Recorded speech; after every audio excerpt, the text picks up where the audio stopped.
मेरे अजीज़ पाकिस्तानियों, मेरे मुसलमान भाइयों और बहनों, आज मैं आपके सामने दिल के दर्द के साथ बात करने आया हूँ। सालों से हम एक ऐसे निज़ाम का शिकार हैं जहाँ ताकतवर मुल्क कमज़ोरों पर अपनी मर्जी मुसल्लत करते हैं। कभी अमेरिका के ड्रोन हमले हमारे मासूम बच्चों पर गिरते हैं, कभी इसराइल के बम निहत्ते फ़लस्तीनियों के घरों को मलबे में बदल देते हैं और दुनिया खामोश तमाशाई बनी रहती है।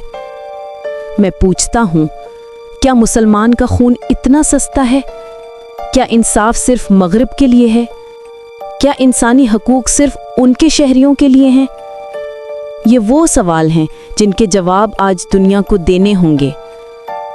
मैंने हमेशा कहा है कि हम अमन चाहते हैं, लेकिन इज्जत के साथ। पाकिस्तान किसी के सामने झुकने वाला मुल्क नहीं। जब मैं वज़ीर आज़म था, मैंने दुनिया को बताया कि हम अमेरिका के ग़ुलाम नहीं हैं, हम आज़ाद कौम हैं और हमारा फ़ैसला इस्लाम और इंसाफ के असूलों के मुताबिक होगा।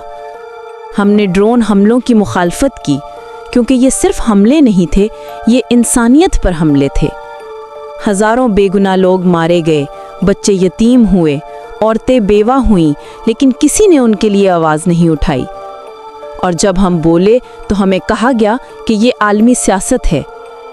मैं कहता हूँ कि अगर ये सियासत है तो हम ऐसी सियासत नहीं चाहते जिसमें इंसानियत मर जाए। इसराइल ने फ़लस्तीन में जुल्म की इंतहा कर दी है।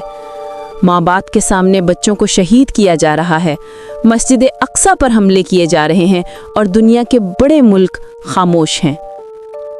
मैं आज दुनिया से कहता हूँ कि अगर तुम वाकई इंसाफ चाहते हो तो फ़लस्तीन और कश्मीर के मज़लूमों के लिए आवाज़ उठाओ। हम मुसलमान किसी से नफ़रत नहीं करते, हम अमन चाहते हैं, लेकिन जुल्म के सामने सर नहीं झुकाते।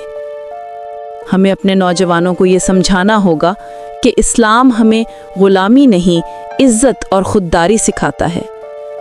हमारा दीन हमें जुल्म के ख़िलाफ़ खड़ा होना सिखाता है, चाहे वो जुल्म अमेरिका से हो या इसराइल से। मैं अपनी कौम से कहता हूँ कि अब वक्त है कि हम अपने मुल्क को मजबूत करें, तालीम, इंसाफ और ईमान के रास्ते पर चलें। हमें किसी से मदद नहीं चाहिए, हमें सिर्फ अल्लाह पर भरोसा चाहिए। एक दिन आएगा जब उम्मत मुस्लिमा एक होगी और कोई ताकत हमारे बच्चों, हमारी माँओं और हमारे ईमान को नुकसान नहीं पहुंचा सकेगी। अल्लाह हमें हौसला दे कि हम सच के साथ खड़े रहें, चाहे पूरी दुनिया हमारे खिलाफ हो, क्योंकि जो कौम सच पर खड़ी हो उसे कोई शिकस्त नहीं दे सकता। पाकिस्तान जिंदाबाद, फ़लस्तीन पाइंदाबाद, उम्मत मुस्लिमा सर बुलंद रहे।